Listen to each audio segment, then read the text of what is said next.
Renita Bonadis. Welcome. Good evening. As I mentioned last month, we were curious if the new bond debt millage rate would be lowered to the Form 3881 estimate of the millage needed.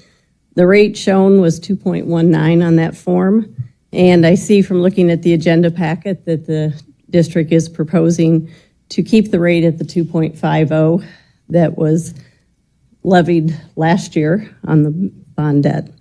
This rate keeps about $940,000 extra in the reserves on top of the $606,000 from last year. So that's leaving about $1.5 million for future bond payments or campaign millage adjustments to the public. So in answer to my question last month, will it drop to the 2.19 mills from the Form 3881? The answer is no.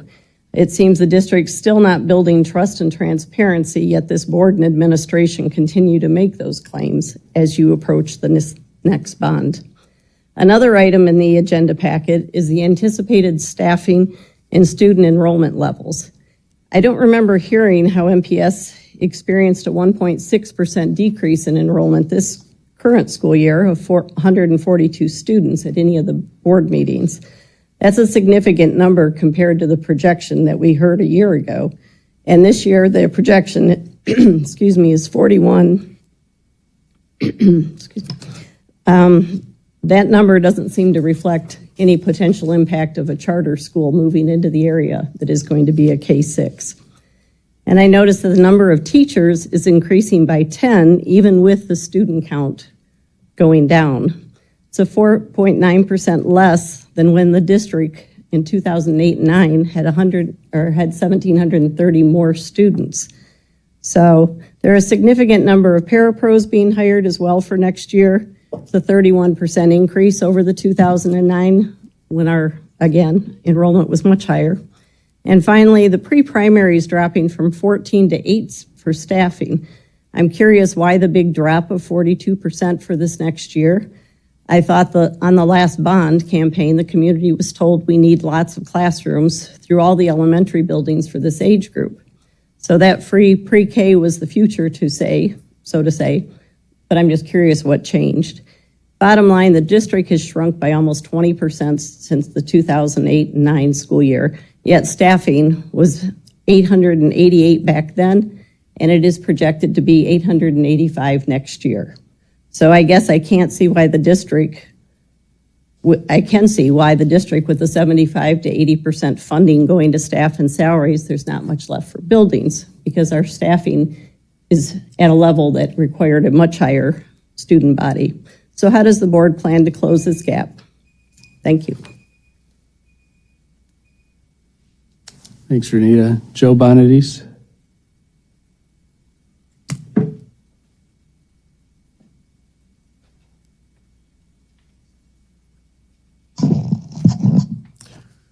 Greetings. Returning to some comments I made in April, now that we have some more data. During the May 2024 bond campaign, Member Lauterbach had mentioned how well-positioned MPS was for getting a low interest rate because it had a strong fund balance. In the dark times of 2015, we had a risk score of 3 from the state, which determines how much our excess is. Then we had 8 years of zeros. Now come 2025, the risk score is back at 1. And it will end up being higher because of the information that we got today. The fact that we went from 8 to 13 in 2 months was amazing. For that difference just was very concerning. Basically, lots more money being spent on fewer students and running the savings account down as you go. It does sound like this board is willing to ask some more hard questions on controlling the strategy because your slope is in the very wrong direction, and that trend is going from a healthy to an unhealthy fund balance. Another year of 13 after the upcoming one, and you're going to go below 10%, and that will really mess up your interest rate on any potential bond. And even if a miracle were to happen, you are not going to get a new building for several years. Therefore, the fact that maintenance was said to go up I appreciated that fact because we got to keep what we got going. There was a phone survey that occurred. There was no notice to the public that it occurred, so I understood from some people that they blew it off because they didn't think it was anything real or official. And many people apparently thought it was spam. I got one of the calls, and the survey operator apparently had gotten much abuse from other people on that one because he was very glad that he talked to someone who was actually civil with him. There were some errors in the information presented by that surveyor on that thing, and many presuppositions, which I pointed out to him, were a little misleading. One question that caused me to literally burst out laughing was if I would support a 1 mil sinking fund if there was high transparency on how the money was spent. Wow. Has there ever been high transparency on any ongoing financial activity from MPS? The assumption of trust inherent in even asking this question was amazing. I'm on the record not opposing a sinking fund, but the level of transparency that we see currently is not high, and it needs to be something significant if the public is going to trust again. Ironically, speaking of transparency, after many years of the agenda package containing the full annual SETSAG insurance policy in the June package, this year we got a little one-page summary. Some significant increases from years past, have no idea why, because it wasn't there. Thank you. Thanks, Joe. Bill Domina.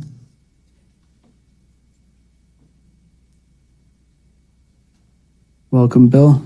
Hi. Good evening. At a couple board meetings ago, when we voted for the Chromebooks, we heard concerns about the way we're teaching our kids through this technology, and I know that we have a committee. I think you're leading it, but I would like to see an agenda item on every meeting to say, where is that? I've been in the corporate world many years, and a lot of times committees are where ideas go to die. I'm sure that you're working on it, but I want to see progress. I think this is a metric for absolute increase in the students' proficiency, because I think big education tech has really sold us a bill of goods. And I would encourage every one of you who hasn't read it to read The Digital Delusion. I think some of you have that book, but I think it should be required for everyone on that committee, because even if you disagree with it, you would have the counterpoint to address. Because I think this is one of those things where we can make a difference in the educational outcome, just like you've increased phonics focus. I think we're going to see an increase in, I'd like to see you focus on, tell us, how did it go? Because I think it probably made a big difference. The second thing I'd like to talk about is I really would like Mr. Muggenberg to potentially post his maintenance documents on the website. I mean, in my corporate life, I did a lot of work with Dow's Global maintenance documents on committees and stuff, and wrote a lot of them. And it's really quite easy to put them into save them from Word to PDF and put them out there.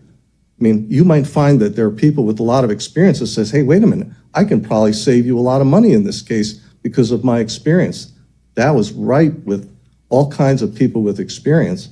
So I think it would be helpful to say, okay, let's see everything you have on roof maintenance, on boiler maintenance. What's your predictive preventive maintenance strategies? I mean, it has to be written. It can't be all reactive. And if it is reactive, we need to fix that. So that's what I'd like to see. I think it'd be a pretty benefit, because if it is the gold standard, and we're doing everything right, then we can make sure that everyone knows that it's right and take away that doubt that some in the community have. So I think it's a positive for everyone. So I guess I just like to ask for that, and that book again is really eye-opening, and I think we can make a real difference in student outcome with just the way we teach a little differently, going back to interaction. And the last thing, my granddaughter, her example was she sat down and did every capital of countries in the world on Google from her Northville 6th grade class. My son said, oh, so where's this? I don't know. All she did was complete the digital requirement. She had no idea what she learned. So that's where I think we can make a difference. Thank you. Thanks, Bill.